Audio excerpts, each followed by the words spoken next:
Hey everybody, what is going on? I hope you guys are all doing well, and welcome to another tutorial video. In this video, I'll be explaining to you guys how you can create or connect an email account or an email ID in cPanel. So let's get right into it.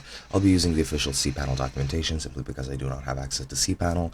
However, the guide is very well made and you'll have no trouble following it along with me. So what you need to do to create it, of course, you need to log into cPanel, access your cPanel by going to your URL bar in your browser, typing in your server IP address with the :2083 port, or you can use your domain address, add :2083 or /cPanel, and then you'll have access to your email account. Then you can navigate to the email section and click on email accounts, and then you just need to click create and a new interface will appear. Here you need to add your new email address, and in the username text box then you need to create a strong password, as you can see here. And once you've created all of that, pretty much that's all you need to do. Click create and your email account will be created. Then you need to use webmail to check your account. Of course, you can use your domain name or your domain address or your IP address with the :2096, which is the webmail port. And then, of course, you need to enter your username and password. For the username, you just need to enter that.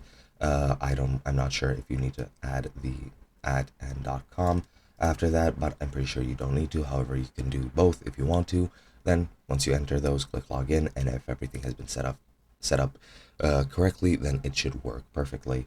And yeah, then you need to configure a client to check your email if you wish to do so. Just go to email accounts, click connect devices, locate the mail client you will be using in the application section of the mail client automatic configuration script. Then review the instructions, click proceed to continue, and then the system will attempt to download the script. If it prompts you to open, run, or save the script file, select run or open to continue. And then the system might ask you if you want to install the script file, click continue or yes. Then it might prompt you for the email account's password. Just enter the password and click install. And when it's complete, your mail client will open and log into your email account. And if your account has lots of email, it may take a while to download and synchronize everything. And yeah, that is pretty much how you set everything up. Hope you guys enjoyed, and I'll be seeing you guys in another video.